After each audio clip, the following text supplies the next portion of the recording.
বাচ্চা 3 বছর বয়স, আমার মেয়ে গুরুতর অসুস্থ ছিল। আমি সুনামগঞ্জের শিশু ডাক্তার সৈকত দাসকে ওনাকে দেখাই। উনি আমাকে যে ওষুধ প্রেসক্রাইব করে, আমি ইফতারের আগে এখানে এসে ওষুধ নেই। ওনাদের তখন ভিতরে ওষুধ দিতেছিল অনেকে। তো আমাকে একটা সিরাপের চিঠি লেখা ছিল, ওখানে ওনারা একটা ওষুধ দেয়, ওটা নিয়ে আমি আমার বাচ্চাকে খাওয়াই, সাথে অ্যান্টিবায়োটিকও চলতেছিল। একদিন পরে আমার বাচ্চা গুরুতর অবস্থা, আমি হসপিটাল ভর্তি। আমার বাচ্চা মানে স্বাভাবিক চলাফেরা করতে পারতেছে না। এই অবস্থার মধ্যে আমি ডাক্তারের কাছে আবার যোগাযোগ করি। ডাক্তার আমাকে ওষুধ নিয়ে যেতে বলে। ওষুধ নিয়ে যাওয়ার পরে দেখা যাচ্ছে যে বলে যে আমি এই ওষুধ তো লিখি নাই। পরে প্রেসক্রিপশনের সাথে মিলানোর পরে দেখা যাচ্ছে যে সম্পূর্ণ বিপরীত ওষুধ। গতকালকে আমি আসছিলাম এখানে, তো পরে দেখাইছি যে ওষুধ দিছে, উনিও সামনে ছিল, ওনারা কথা বলতেছে না। ওনার মালিকদের মধ্যে একজন ছিলেন, উনি আমাদের সিনিয়র, আমাদের এলাকারই আশপাশের। উনি বলতেছেন যে এরকম ভুল নাকি হইতেই পারে। আমার জায়গায় যদি একজন সাধারণ মানুষ, ঠিক আছে, আপনার ওষুধটা বাই করেন, কোনটা নিছেন দেখান। এই যে ওষুধটা নিছেন, এইটা এইটা আর এইটা কি একই ওষুধ? তাহলে এটা দেওয়া হলো কেন? আপনার এখানে কয়জন ফার্মাসিস্ট আছেন? ওষুধটা কি আপনি দিচ্ছেন?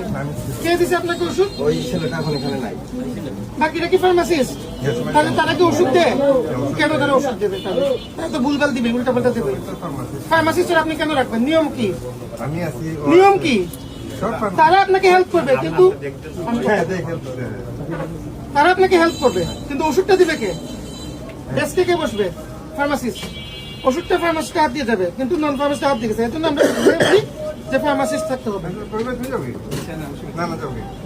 তাহলে আপনারা যে এই কাজটা করলেন, এটা কিন্তু ভয়াবহ একটা ভুল। বাচ্চাটা এখন মৃত্যুসজ্জায়, মারাত্মক অসুস্থ, এবং আপনারা ওনার কাছে এটা বলতেছেন, আপনি উনি আসার পরেও আপনারা বলতেছেন যে এটা হইতেই পারে। কে বলছে? ওনারা চাইছিল কর্মচারীরা। আপনি জানেন না, কে জানে এই বিষয়টা? জানে কি আপনাদের? আপনার ভুল, এটা নর্মাল আপনার কাছে, কিন্তু উনার এটা জীবন বিষয়। আমরা এটা ব্যবস্থা নিচ্ছি, ঠিক আছে? অবহেলা ইত্যাদি দ্বারা জীবন স্বাস্থ্য বর্তমান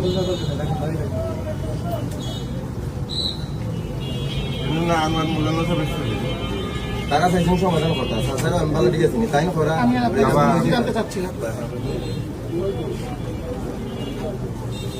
মামলা দাও, ওষুধ লেখো। আমরা সবসময় সব ফার্মেসিতে গেলে বলি যে ফার্মাসিস্ট রাখার জন্য, এবং উনারা যখন লাইসেন্স নেয় সেই লাইসেন্স ওদের কাছে ফার্মাসিস্ট আর ফার্মাসিস্ট আনতে যাবে। কারণ যদি ফার্মাসিস্ট না থাকে, দেখেন এটার নাম হচ্ছে কেটি আর ওষুধটার নাম হচ্ছে কিটি। যেহেতু যিনি দিচ্ছে তিনি ফার্মাসিস্ট না, তিনি ডিফারেন্টটা বুঝেন নাই, এবং দুইটা সম্পূর্ণ বিপরীত ঘটনার ওষুধ। এবং এতে কিন্তু যে কোনো কারোর জীবন একদম মানে বিপর্যয় বা বিপন্ন হতে পারে। এজন্য এই বিষয়গুলো খুব সেন্সিটিভ। আপনারা সুনামগঞ্জের সবচেয়ে প্রমিনেন্ট ফার্মেসি, আপনাদের কাছ থেকে আমরা এটা আশা করি না।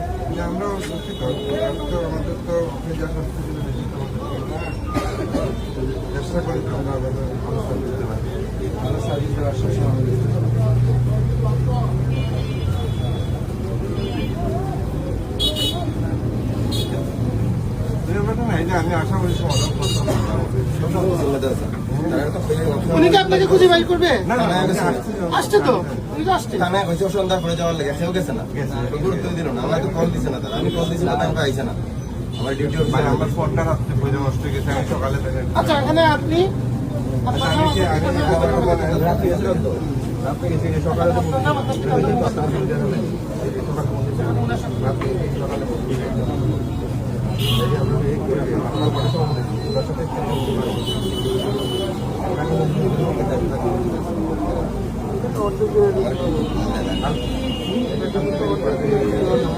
তাই দেরি না করে